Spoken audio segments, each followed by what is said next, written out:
kita menggali mindset dari para capres dan cawapres ini terhadap itekin tadi.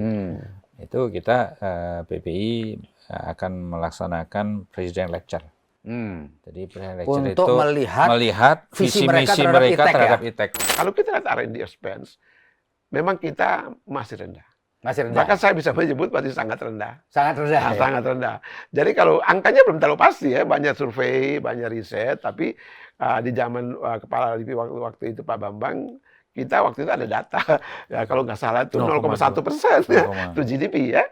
Karena kita punya ribuan periset, di antara hasil riset-riset yang sudah dilakukan oleh periset yang jumlahnya ribuan ini, apa yang bisa Profesor jelaskan? Apa yang kira-kira membanggakan dari seluruh riset yang pernah kita lakukan ini, Prof?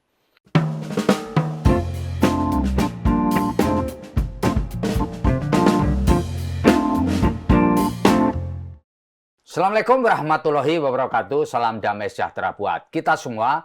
Om Swastiastu, Namo Buddhaya, dan salam kebajikan. Saya Febi Mahendra Putra, Direktur Pemberitaan Tribun Network. Tribuners, dalam sebuah masyarakat dan dunia modern, peneliti merupakan sesuatu yang sangat penting. Karena bagaimanapun kemajuan sebuah bangsa ditentukan bagaimana para peneliti, para ilmuwan bekerja. Dan telah hadir bersama dengan saya dua orang peneliti, pakar juga tentu saja. Dua beliau ini tergabung di dalam Perhimpunan Periset Indonesia, Badan Riset dan Inovasi Nasional, atau disingkat BIRN bacaannya, BRIN. Beliau adalah Ketua Umum Perhimpunan Periset Indonesia, Profesor Syahrir Ika, dan Ketua Dewan Pakar Perhimpunan Periset Indonesia yang juga PLT Kepala Lembaga Ilmu Pengetahuan Indonesia periode 2017-2018. Beliau adalah Profesor Dr. Insinyur Bambang Subianto, MSc. Saya akan sapa kedua beliau. Assalamualaikum. Waalaikumsalam warahmatullahi Pak Bambang dan Pak Syahrir. Waalaikumsalam. Luar biasa kita bisa bertemu kali ini. Saya mau ke Pak Syahrir dulu, Profesor Syahrir. Izin. Prof, bisa dijelaskan nggak PPI ini apa? Supaya kita semua tahu, penonton kita, pembaca kita tahu. PPI ini apa dan fungsinya apa sih? Silakan, Prof. Ya. PPI ini kepanjangan dari Perhimpunan Periset Indonesia. Kita biasa sebut panggilan biar cepat itu PPI. Ya. Nah, Perhimpunan Periset Indonesia ini sebenarnya cikal bakalnya dulu namanya Himpunan Peneliti Indonesia. Nah, dulu singkatannya Himpenindo. Ya. Nah, kemudian di BPPT itu teman-teman Perkayasa juga punya satu himpunan. Ya. Namanya Himpunan Perkayasa Indonesia. Nah, pada periode transisi dari Kementerian Lembaga Periset-Periset, Kementerian Lembaga dan lembaganya itu bergabung ke BRIN. Kemudian terpikirkan organisasi-organisasi profesi yang waktu itu yang besar dua itu. Nah, ini bagaimana kalau bergabung aja? Disatuin disatukan. Gitu ya? Nah, tapi di luar dua ini masih ada 9 lagi yang ya mungkin jumlah orangnya jumlah perisetnya itu belum banyak. Nah, tetapi kalau setelah digabung ini dua yang besar itu kira-kira jumlahnya hampir mencapai 9.000. Ya. Oh, jadi jumlah yang anggota dua, PPI ini sekarang anggota PPI Periset Indonesia dari menjadi... dua ini ditambah lagi dengan 11. 11 itu antara lain data analis, Ditkayasa, tenaga nuklir, dan lain-lain ya, kebun rayaan, itu masuk semua, menjadi jumlahnya sekarang itu sekitar 10.000. Dari 10.000 itu yang aktif artinya yang sudah mendaftar sebagai anggota PPI, itu jumlahnya 7.800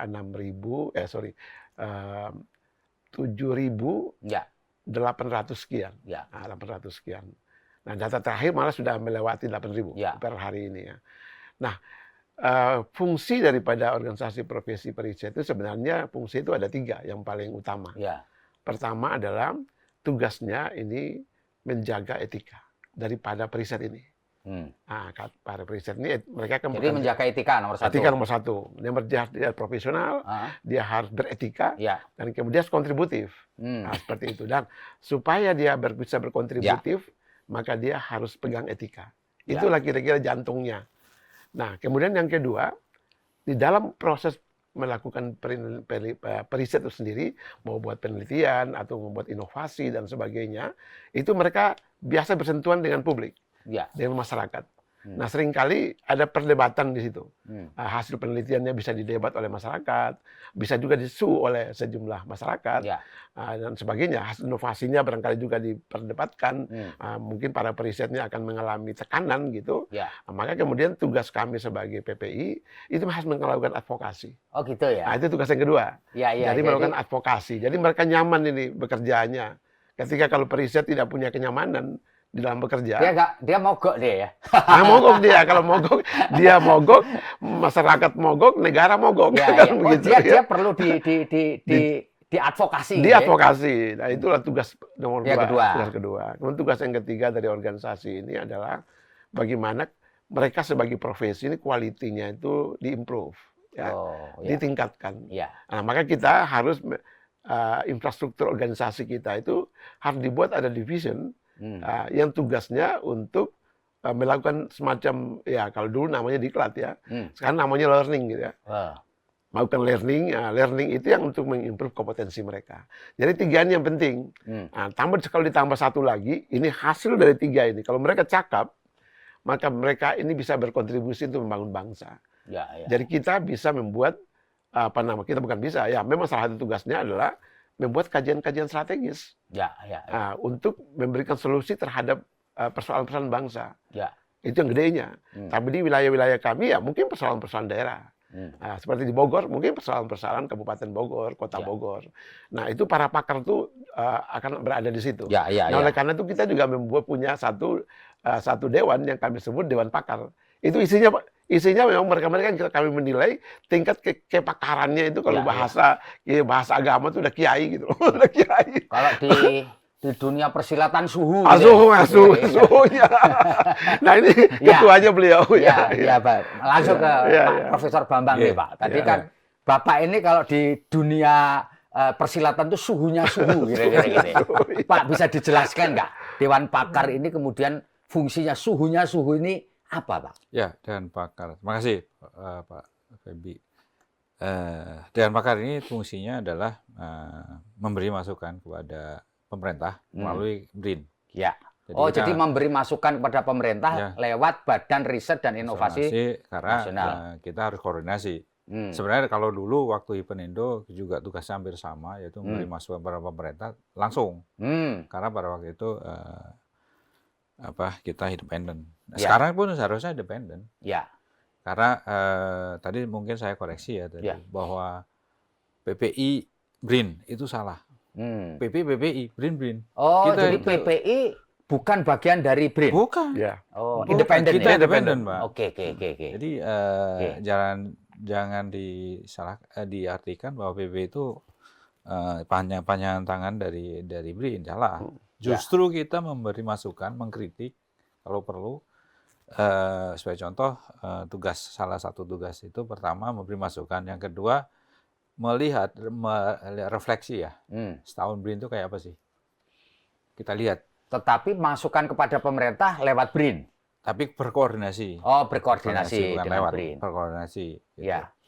Karena kalau kita kadang-kadang nggak tahu nyangkut di mana. Kalau BRIN kan langsung bisa diminta tolong BRIN untuk lewat atasnya namanya. Jadi jadi BRIN itu tempat PPI untuk berkoordinasi, memberi masukan kepada pemerintah. Ya, itu dalam semua hal ya, Pak ya. Ya, bidang sains dan teknologi, Pak. Oh, bukan sama hal. Bidang sains dan teknologi ya. Ilmu pengetahuan dan teknologi. Jadi tentunya kita karena periset ya. Kita fokusnya ke arah sana, baik semua bidang, hard science maupun soft science. Soft science itu bisa sosial, politik, ekonomi, dan hard science tentang ilmu kimia, fisika, teknologi dan sebagainya. Nah, itu yang kedua. Yang ketiga, kita tentunya memberikan kontribusi kepada anggota. Ya.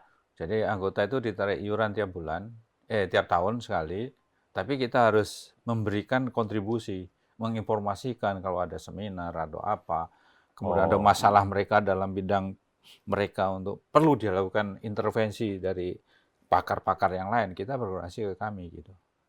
Itu salah satunya. Jadi kita harus mempunyai kontribusi ke pemerintah, kontribusi kepada anggotanya juga. Gitu. Itu kira-kira tiga itu yang bisa tugas Dewan Pakar tentunya mengkoordinir ada seminar-seminar ilmiah atau apa yang kaitannya dengan Prof. Bambang bisa dijelaskan sedikit nggak? Tadi kan tugasnya adalah memberikan masukan di bidang sains dan teknologi ya kepada pemerintah. Boleh nggak dijelaskan apa yang belakangan menjadi rekomendasi atau masukan dari PPI kepada pemerintah melalui atau berkoordinasi dengan salah satu Green. yang kemarin yang sekarang ribet kan isu lingkungan ya. Ya, isu lingkungan. Terus isu ekonomi. Ya. Jadi kita akan mengkaji, memberi masukan tentang ekonomi sirkulasi. Circular ekonomi. Circular ekonomi atau ekonomi sirkulasi. Ya. Yaitu bagaimana manfaatan limbah-limbah itu supaya lingkungan itu saya akan masukkan. Memang ada beberapa kegiatan yang sudah, tapi kami akan melakukan diskusi dan juga melakukan FGD dengan semua stakeholder.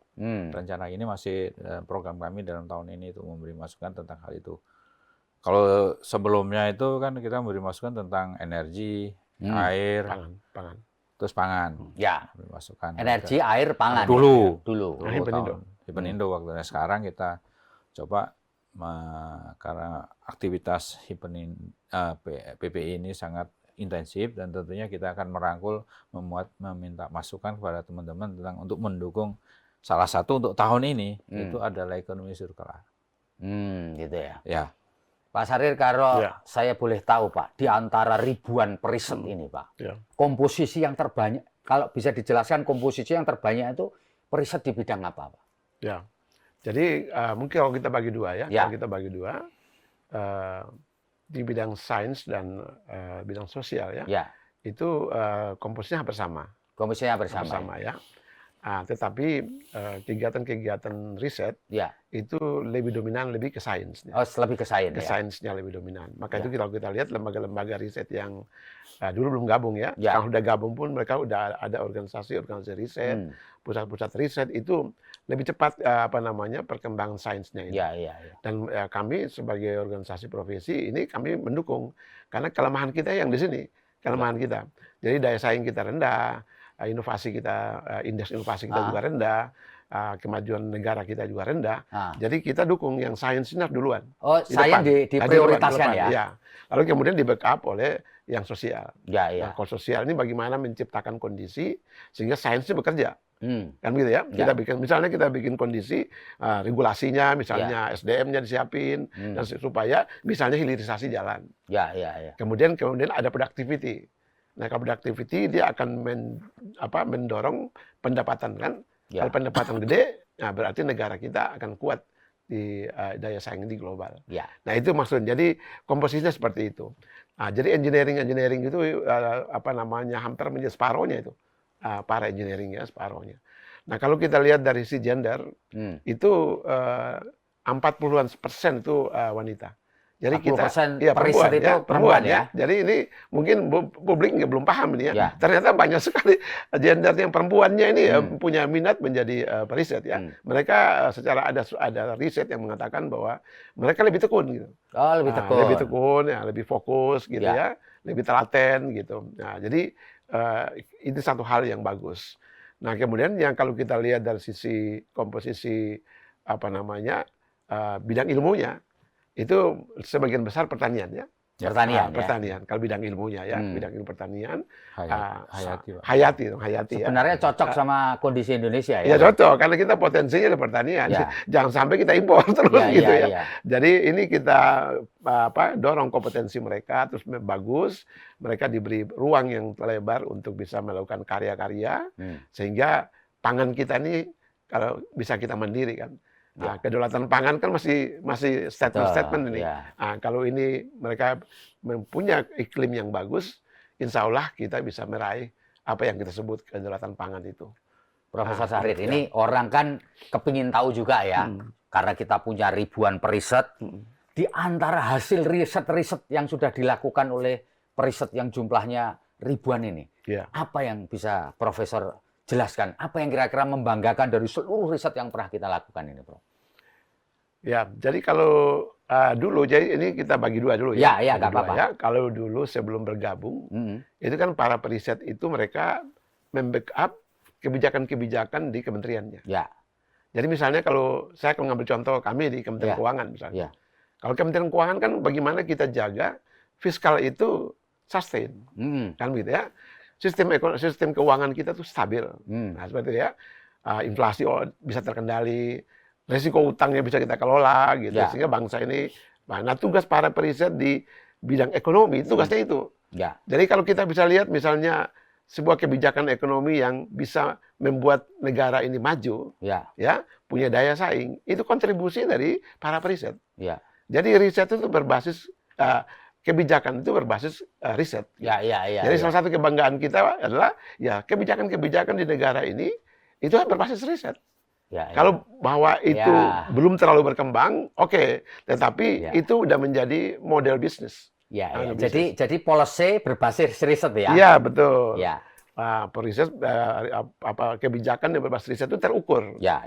Jadi dari masalah jelas, solusinya jelas, metodenya valid, sehingga terpercaya. Jadi nyaman ini presiden ngambil keputusan nyaman, menteri ngambil keputusan nyaman, kepala-kepala badan ngambil keputusan nyaman, sampai kepala daerah nyaman. Bahkan kami mendorong supaya bupati dan wali kota, para gubernur, mereka ngambil kebijakan di daerah itu juga berbasis riset.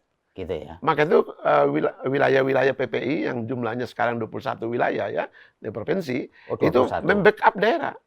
Nah, jadi kalau kita lihat di dalam struktur kepengurusannya PPI, itu ketua penasehatnya kepala daerah. Nah, jadi kalau provinsi ketua penasehatnya adalah gubernur.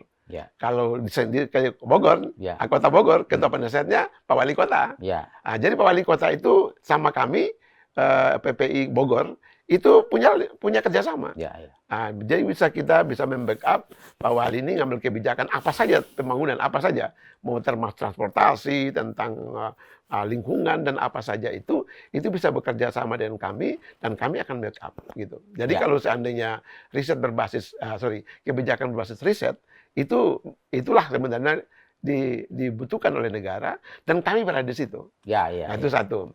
Kalau seandainya di bidang teknologi, kalau menurut saya itu mungkin barangkali Pak Prof. Bambang yang lebih pas kan, beliau yang pernah jadi Prof. Bambang ini saya kebetulan tertarik pagi-pagi tadi membaca headline-nya Kompas gitu ya, yang mengatakan bahwa Bio Farma itu sekarang lagi melakukan satu riset untuk vaksin kanker serviks. Lalu kemudian kita juga kapan hari waktu kita lagi pandemi COVID-19 ada vaksin merah putih misalkan. Apakah riset-riset ini juga berada di lingkungan nomenklatur atau pekerjaan dari teman-teman di PPI, Pak? Ya, jadi sebenarnya peneliti kan semua peneliti yang jadi anggota ya. Itu termasuk anggota kita, Pak, panel perisetnya gitu. Jadi kalau tadi tentang kanker ya, kita pernah malah teman-teman peneliti mengembangkan deteksi awal untuk deteksinya. Terus untuk vaksinasi penyembuhan tentunya akan melakukan kerjasama dengan Kimia Farma, Bio Farma. Karena gini, selama ini yang sebenarnya Indonesia itu masalahnya adalah bagaimana salah satu tugas kami itu adalah bagaimana menggiatkan riset di swasta. Ya seperti di Korea itu Samsung, kemudian LG, Hyundai itu hampir 80% itu anggaran dari mereka, dari swasta di Korea itu. 20% dari pemerintah. Untuk riset and development. Untuk riset and development. Nah, itu coba mungkin BRIN juga akan ke arah ke sana itu. Mengencourage, meningkatkan itu. Nah, selama kami waktu di LIPI dan mungkin sampai sekarang, yang paling banyak kerjasama dengan kami, dengan periset dan swasta, itu di bidang farmasi. Oh, di farmasi ya? Di farmasi. Yang ujung-ujungnya kesehatan ya? Iya. Farmasi baik itu tadi obatnya, bahan obat. Bukan sampai obat itu puluhan tahun, tapi bahannya. Kita sebagai tahu bahwa Pak Febi, Indonesia tadi disebutkan bahwa kaya dengan keanekaragaman hayati. Nah itu mereka sekarang tuh sebenarnya waktu itu kami mempunyai program. Sebenarnya hutan itu nggak perlu diambil kayunya, lebih baik diambil tumbuhannya, kita ekstrak, kita itu jauh lebih nilainya lebih tinggi dibanding diambil kayunya ya. Sekarang ke sana, jadi itu ada dua sebenarnya, ada ada obat dan pangan, bisa juga untuk pangan kan, Ya, suplemen atau apa kayak gitu. Nah itu yang ke arah sana sebenarnya. Itu paling banyak yang vaksin merah itu masih di apa perisetnya anggota kami, anggota dari itu, jadi sehingga dari PPI ya. PPI. Tapi sejauh mana perkembangannya saya mungkin belum tahu ya kayak apa untuk kalau ditanya ke sana gitu. Ya. Jadi sebenarnya tugas salah satu misi kami itu adalah bagaimana meningkatkan pihak swasta itu mau berkolaborasi. Pertama kenapa? Pertama sekarang mitra kami BRIN itu gede-gedean membeli peralatan penelitian. Peralatan penelitian. Yang kalau pihak swasta mau penelitian sendiri itu sangat mahal. Oleh karena itu sebaiknya penelitinya dikirim ke kerjasama dengan kami melakukan penelitian bersama. Bio Farma itu. Ya. Bio Farma memang dia sudah BUMN ya, sudah punya peralatan, tapi ada sebagian juga mestinya bisa kolaborasi dengan peneliti kami. Dan mungkin tadi anggotanya juga sebenarnya kalau peneliti Bio Farma bisa juga jadi anggota kami. Karena angkatan kami tidak hanya ASN, tapi juga dari swasta bisa jadi anggota kami. Artinya dari manapun dia bekerja ya. Jadi bisa menjadi membernya PPI karena dia periset juga kan. Dan sebenarnya yang membanggakan itu adalah sebenarnya yang hasil penelitian bisa diimplementasikan kan itu. Ya, betul. Nah, itu yang paling banyak itu sebenarnya dari teman-teman dari pertanian. Pertanian ya. Dia mengembangkan sesuatu atau dalam bidang pangan. Ya. Nah, itu banyak sekali yang mereka sudah terimplementasikan dan Pak Bambang mungkin Pak Prof. Sahril maupun Pak Bambang bisa menjawab ini kan sekarang lagi ada isu mengenai seseorang yang menemukan teknologi air bisa menjadi bahan bakar gitu ya Pak ya. Kayak begini ini apakah menjadi concern juga di PP? Silakan Pak Sahril atau Pak Bambang. Saya. Beliau. Ya Pak, sebenarnya itu udah concern masalah itu sebenarnya udah lama kan masalah itu. Jadi sebenarnya anggota Dewan kami juga sebagai ahli untuk itu gitu. Jadi sebenarnya kalau saya baca juga mengikuti alur bicaranya itu antara input energi untuk memecah air bisa jadi bahan bakar, itu jauh lebih besar daripada energi yang dihasilkan. Teori itu yang sebenarnya yang sedang diteliti dan teman-teman dari anggota peneliti sudah akan mengecek. Oh gitu ya. Tetapi kan Nikuba ya, Pak Nikuba itu nama teknologinya. Itu sebenarnya beliau sendiri nggak fair. Yang penemunya itu mau dicoba diteliti kita bareng-bareng nggak merasa bahwa tidak perlu. Oh ya, jadi menutup diri lah ya. Sehingga langsung dijual ke Italia. Bawa ke Italia itu ya mungkin perlu dibuktikan bareng-bareng aja lah kita ke sana sebenarnya kalau memang itu. Dan mungkin cerita di luar negeri hampir sama dulu kayak gitu, tapi orangnya meninggal duluan ya. Jadi sebenarnya PPI sebenarnya concern ya mau berkooperasi gitu ya, berkooperatif untuk lebih bagaimana membuat sebuah riset yang betul-betul akurat untuk memberi manfaat apakah betul air itu bisa menjadi ahlinya itu Prof. Enia ya. Prof. Enia yang bisa bidang itu malah mereka kemarin dia dalam TikToknya dia menggunakan sepeda motor dengan bahan baku air gitu. Nah, itu mungkin itu kita bandingkan aja nanti. Kita coba itu mana yang lebih efektif, mana yang itu. Iya. Tapi mungkin saya tambahkan sedikit spiritnya. Jadi gini, kita ini kan organisasi profesi ya. Profesi itu artinya orang yang berpengetahuan dan punya keahlian khusus. Orangnya. Siapapun orang itu. Mau dia tamat SMA, mau dia petani, nggak penting. Nggak penting. Yang penting dia punya knowledge dan dia punya keahlian dan kita menghargai keahlian itu. Itu maksudnya. Tapi ketika keahlian ini masuk ke proses masuk ke proses untuk menjadi applied gitu. Itu kan ada etika di masyarakat yang kita jaga. Apakah ini bisa bermanfaat atau barangkali tidak. Atau manfaatnya mungkin kecil.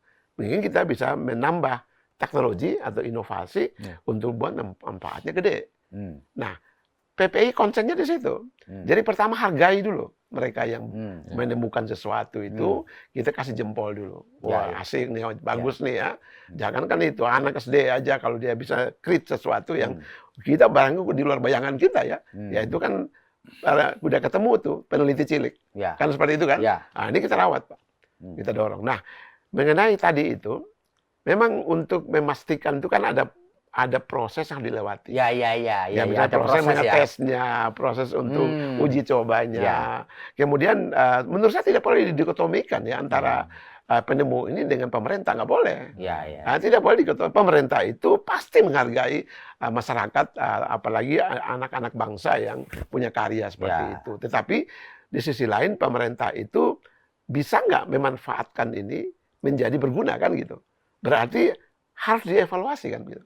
Nah itu yang saya lihat pemerintah dalam hal ini BRIN itu melakukan sesuai dengan prosedur riset dan inovasi yang ada di BRIN. Dan ini proses yang mestinya masyarakat itu tidak perlu mencurigai macam-macam. Jadi nggak perlu boleh a priori dulu. Ya nggak boleh. Ini proses ya, gitu, ya, proses ya. dan tugas wajar, kan, tugas wajar. Tugas pemerintah itu memastikan. Kan. Nah, karena banyak teknologi yang bisa itu secara nulis itu oke, tetapi aplikasinya belum tentu oke, Pak. Kan begitu. Saya masih ingat tuh misalnya zaman dulu saya diterangkan profesor saya ada teknik sentrifugal ya untuk bisa memastikan kalau kita kawinkan ini antara jantan dan betina atau wanita dan pria gitu ya. Nah, ini kemudian kita bisa setel untuk menjadi pria semua. Kita bisa setel untuk wanita semua. Tetapi secara etik mungkin tidak. Karena kalau begitu ya terjadi monopoli wanita dong. Terjadi monopoli pria dong. Nah, di sinilah penting organisasi profesi itu, di situ etikanya. Nah, kita kawal di etikanya. Sementara polisi sampai aplikasi dan semua itu pemerintah mengawalnya. Jadi kita kerjasama. Kerjasama, di kolaborasi. Menurut saya ya itu kita hargai temuannya, tapi untuk sampai kepada itu dilaksanakan, dimanfaatkan untuk kemaslahatan bangsa, untuk meningkatkan itu perlu ada dikawal pemerintah supaya pas gitu. Pak Saril merupakan Pak Bambang. Belakangan memang beberapa waktu yang lalu tuh banyak sekali yang orang meragukan hasil riset-riset yang dilakukan oleh orang-orang awam. Orang-orang biasa gitu ya. Lalu kemudian memunculkan isu fake gitu ya, penemuan-penemuan palsu gitu ya. Apakah PPI juga punya concern buat supaya tidak muncul atau masyarakat perlu ada pengimbang bagi orang-orang yang mengaku-ngaku, Pak, melakukan riset lalu menemukan inovasi-inovasi di berbagai bidang gitu ya.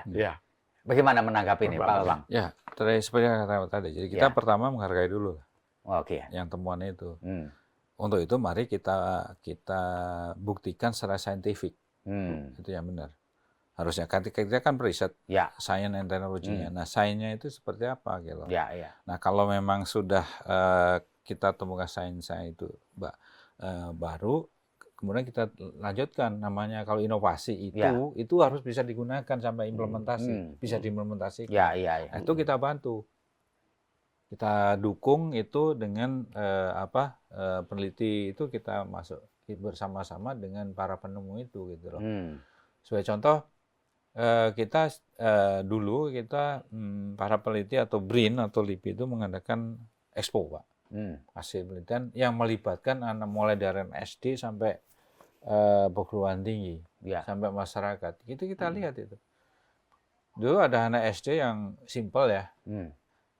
Bagaimana menemukan bahan pengawet di bakso, dia gampang. Dia pakai cotton bud, dicelup dengan kunir. Kalau ada perbedaan, itu ada perubahan warna, itu udah ada. Itu kita hargai itu. Nah, anak ini kalau bisa kita didik, waktu kita usulkan diberi beasiswa sampai perguruan tinggi, karena udah dari kecil itu yang kita itu karena. Nah, kalau memang atau nanti ada masyarakat itu dan berguna dan itu kita support. Itu karena mungkin dengan support mungkin kita memberikan rekomendasi kepada BRIN yang mempunyai anggaran penelitian, tolong ini bisa juga seperti itu nanti. Itu kegunaan kami gitu loh. Gitu. Jadi nomor satu menghormati dulu ya. Menghargai dulu ya. Lalu kemudian tahap berikutnya ada kita buktikan lah, karena kami kan periset scientist. Makanya kita harus scientific kita buktikan dulu. Supaya ini tidak menimbulkan keraguan-raguan ya. Yang itu supaya tidak hoax atau apa. Penjelasan seperti ini gitu.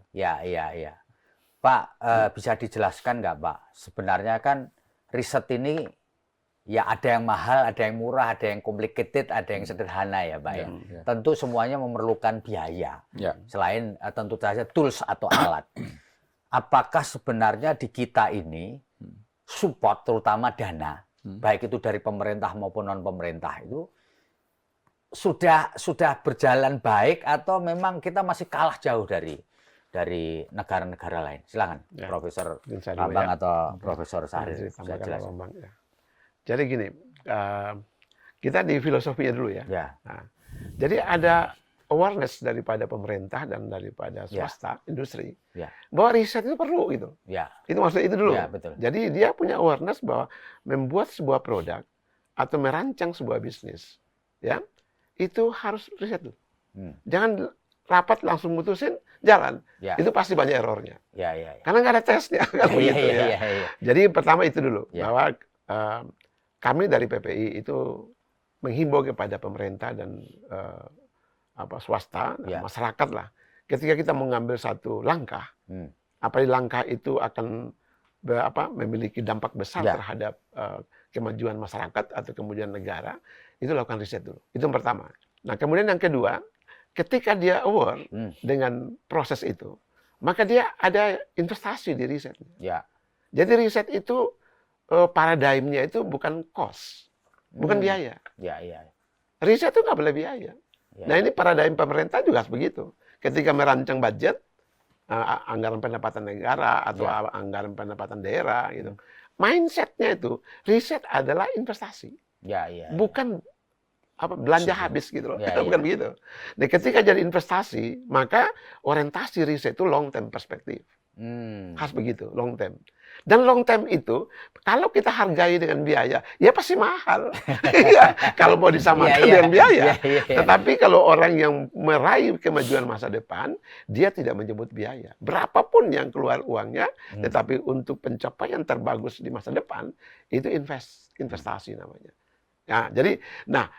Kalau kita lihat perbandingan negara-negara lain, mereka mindsetnya udah di sini. Perusahaan industri itu mindset udah di sini. Bagaimana misalnya Toyota membuat mobil. Sekarang Toyota harus dimasuki pesaing baru yang dari Hyundai. Korea itu melakukan satu inovasi berbasis riset, yang dia mau menaruh posisi beyond Toyota, akan mengalahkan Jepang. Nah, seperti itu ya. Ya tanpa lakukan itu tuh tidak mungkin Korea seperti ini. Ya seperti itu loh. Sekarang pertanyaannya berapa investasi riset yang dikeluarkan oleh Hyundai? Itu kan sangat besar, Pak. Tapi mereka udah leader untuk beberapa hal, gitu ya. Itu satu. Yang kedua. Kemudian yang ketiga adalah masalah R&D expense. Nah, kalau kita lihat R&D expense, memang kita masih rendah. Bahkan saya bisa menyebut masih sangat rendah. Sangat rendah. Jadi kalau angkanya belum terlalu pasti ya, banyak survei, banyak riset, tapi di zaman Kepala LIPI waktu itu Pak Bambang, kita waktu itu ada data, ya kalau nggak salah itu 0,1% itu GDP ya. 0,1%. Ya, jadi aset Republik ini kira-kira kalau kita valuation dengan hari ini, kurs hari ini, maka nilainya hanya 0,1%. Nah, sementara negara-negara di tetangga kita seperti Malaysia, Singapura, ya, Thailand ya, mereka sudah di atas 5% ya. Satu digit lah. Sudah satu digit. Kita 0, tapi mereka udah. Ya, jadi kalau kita banding ya, bila kita ambil ilmunya, misalnya R&D expense itu investasi untuk sebuah kemajuan, maka kemajuan kita itu kalah 5 kali lipat, 2 kali lipat tergantung rasio tadi itu, Pak. Nah, seperti itu. Jadi memang daya saing kita nggak ada kalau kita tidak majukan riset. Nah, tapi saya bilang tadi, riset ini harus ada awareness dari pengambil keputusan atau pengambil kebijakan. Nah, ketika dia aware, maka ada investasi. Itu maksud saya. Nah, itu kira-kira seperti itu. Nah, bagaimana kita membangun awareness-nya itulah peran daripada baik PPI maupun BRIN. Ya, Gitu ya, kita membangun awareness masyarakat, awareness pemerintah, dunia usaha, termasuk kita di Tribun. Kalau kita misalnya mau menyembangkan digital ya, ini kan Ya. konsepnya digital nih. Ya, betul. Nah, berarti kan ini pasti ada basis risetnya. Ya, Ya, saya berharap mungkin periset-periset yang ada di Tribun nanti jadi anggota PPI. Ya, ya, ya. Jadi kita akan kawal etikanya. Nah, tadi yang saya lanjutkan oleh Prof. Bambang tadi itu, jadi tadi kalau seandainya ada riset yang abal-abal gitu ya, Iya, iya. abal-abal ya. Abal-abal. Ya memang kalau yang melakukannya di luar anggota PPI, kita hanya bisa menghimbau.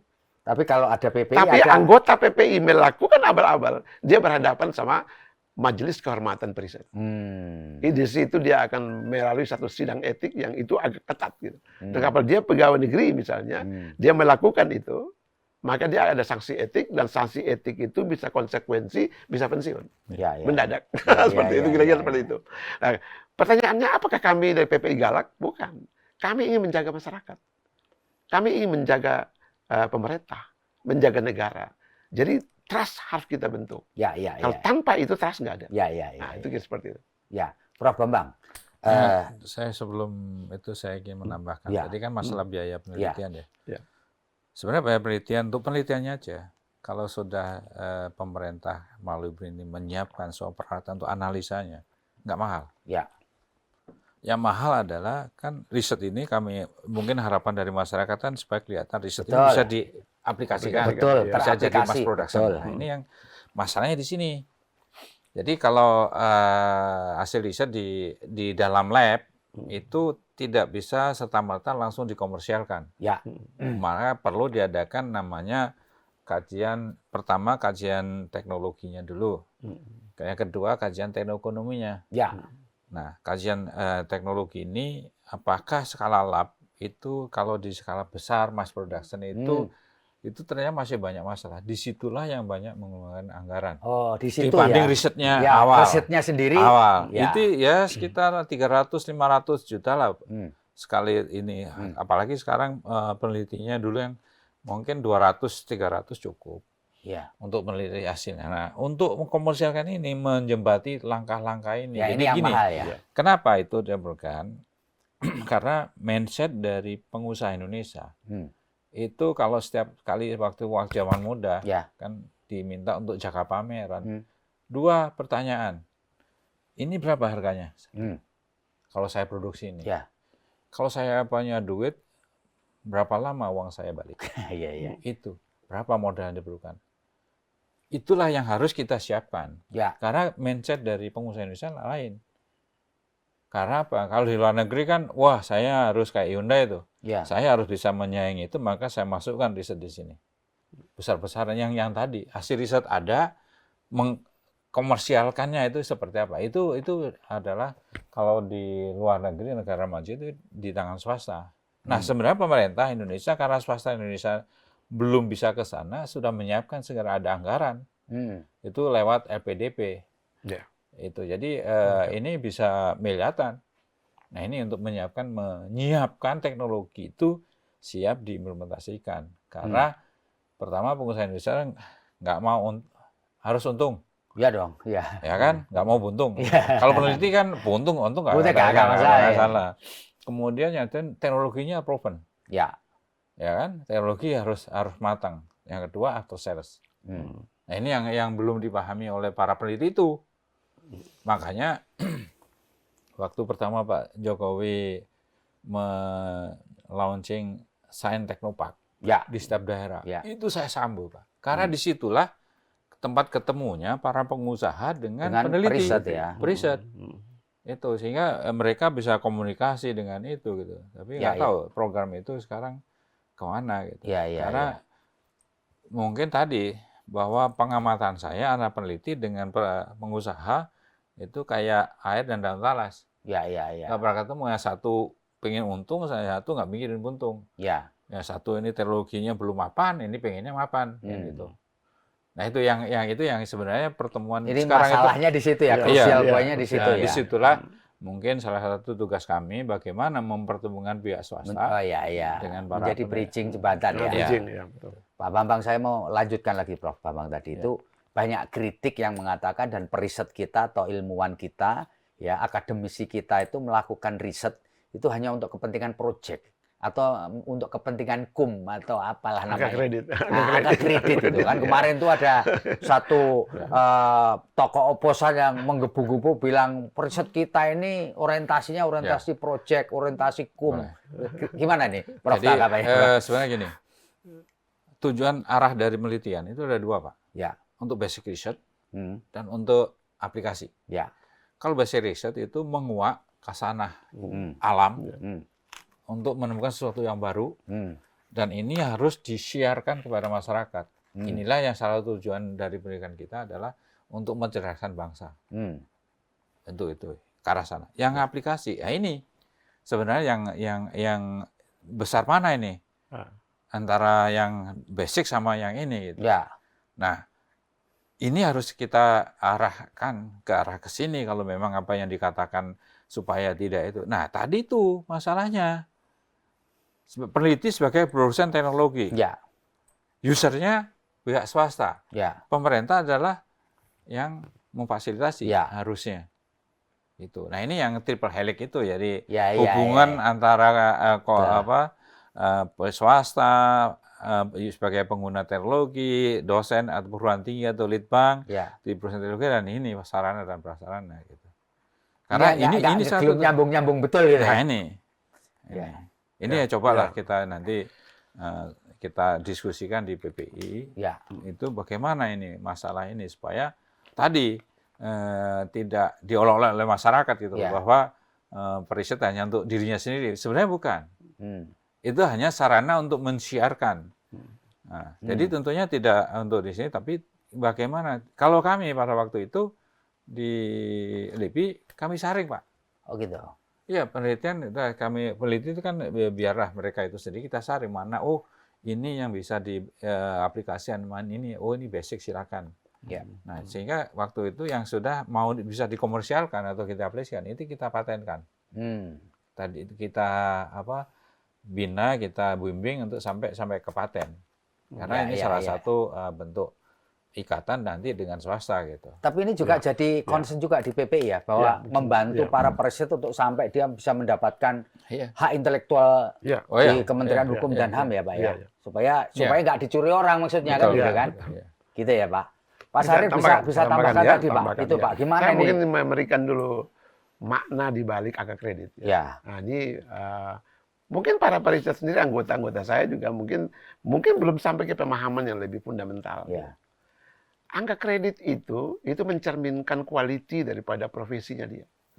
Jadi cerminannya itu bukan angkanya itu ya, tapi cerminan. Semakin tinggi dia punya kumulatifnya, kredit kumulatif. Apalagi misalnya ada kredit tertentu yang memang menjadi kompetensi inti ya.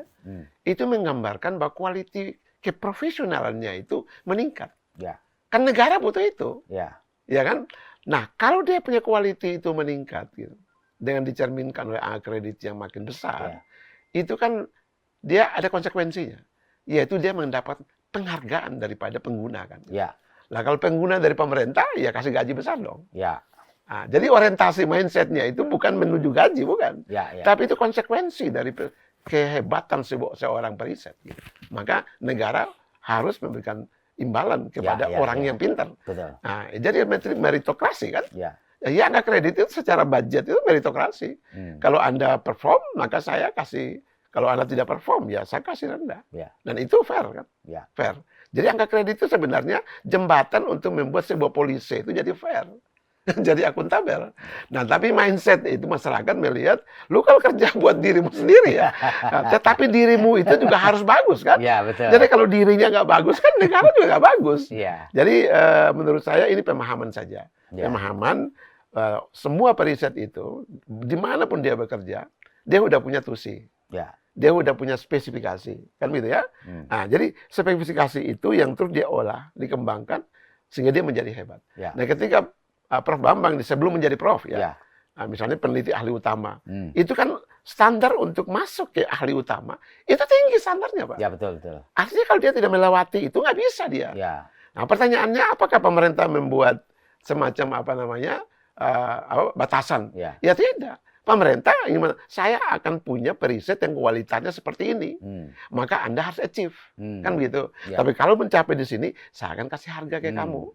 Nah, jadi itu kira-kira dua hal yang secara periset dan secara pengguna periset itu dua-dua punya kepentingan. Ya. Dan ini tinggal disatuin aja. Yang tadi itu saya menghimbau kepada masyarakat, ya mungkin mari kita lihat yang benar sih, mindset yang benar itu apa sih? Memang yang kelihatan nggak kredit sih, Ya. tapi di balik itu yang terlihat adalah quality. Iya. Ya, itu. Prof. Tahrir, ini yang paling penting menurut saya buat masyarakat itu sebenarnya bagaimana PPI dan para periset itu mempublish, menyampaikan kepada masyarakat. Terutama yang tadi, kan ada dua toh, yang aplikasi bagaimana bisa bikin barang, tapi juga bisa memberi sesuatu kepada masyarakat. PPI memikirkannya gimana supaya masyarakat tahu, oh kita ini punya periset ribuan itu ternyata kerjanya ada loh. Gitu. Gimana, Prof? Ya, jadi tadi Prof. Bambang udah nyampaikan ya. Jadi gini, riset itu kalau menurut Pak Labrin, nah saya dengar arahan-arahan beliau tentang masalah peneliti. Riset itu memang mahal, Pak. Memang mahal, karena itu investasi kan. Dan itu probability suksesnya sebuah riset untuk diaplikasikan itu juga kecil, Pak. Oh gitu ya? Probability-nya. Misalnya ambil contoh, ngebor minyak misalnya. Yang ngebor minyak. Belum tentu ada. Belum tentu ada. Padahal ini investasi udah Tapi banyak. kalau kita tidak melakukannya nggak bisa. Bapak kalau misalnya main golf nih, ya kan harus mukul. Betul. Kalau mukulnya tidak sampai kan nggak masuk. Jadi mendingan lewat aja dulu supaya ada peluang masuknya kan. Seperti itu kira-kira. Nah, jadi memang apa namanya kualitas dari seorang periset itu memang pertama yang dilihat adalah output-nya, Pak. Itu pertama. Output-nya dulu, belum bicara outcome-nya. Jadi misalnya menghasilkan KTI, dia menembus misalnya bisa dimuat di jurnal-jurnal internasional. Itu harganya tinggi bagi dia. Karena dunia mengakui bahwa seleksinya ketat loh, tapi Anda bisa loh. Nah, itu kebanggaan bangsa.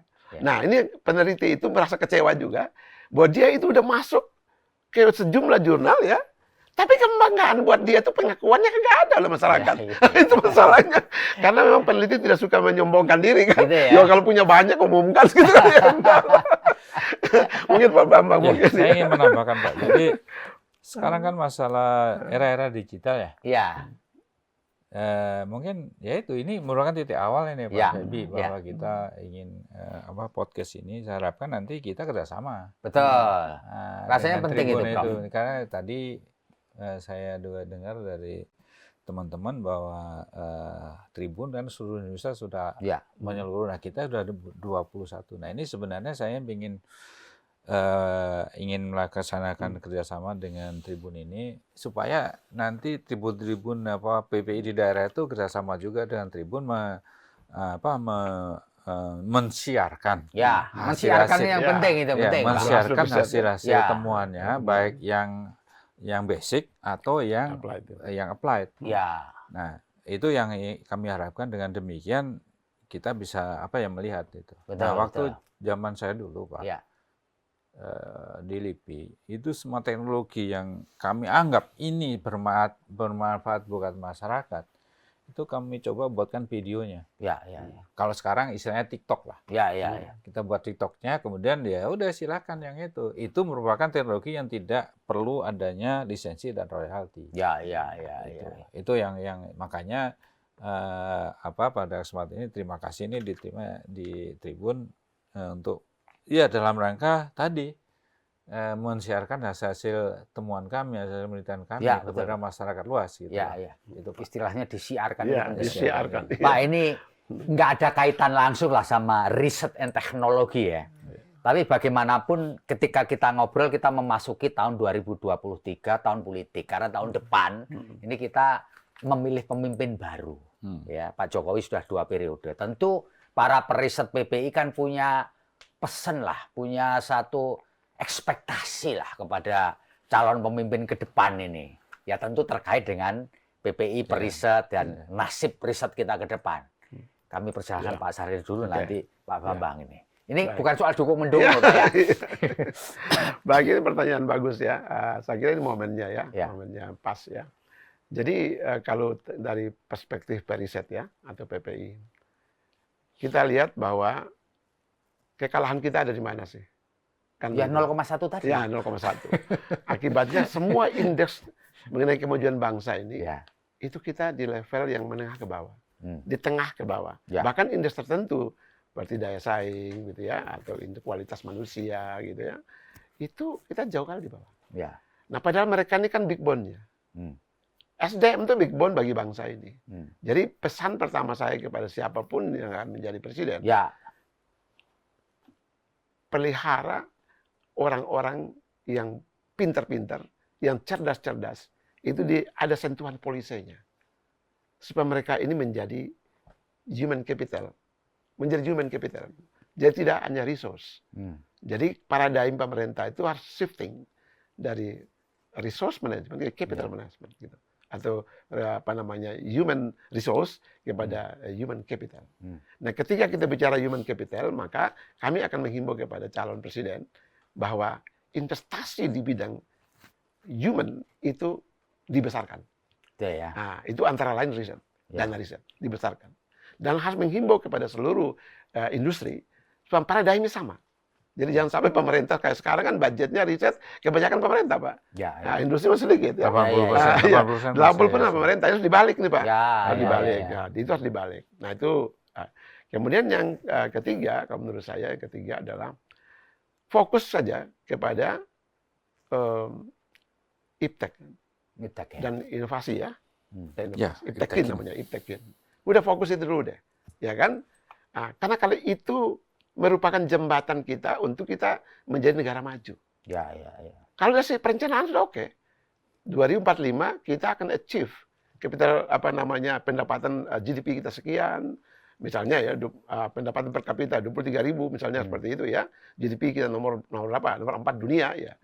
Tapi kalau kita assumption-nya itu tidak ada ya nggak bisa dong. Ya. Nah, riset atau iptekin itu asumsi. Bila asumsi ini terpenuhi, maka kita bisa achieve visi besar 2045. Ya.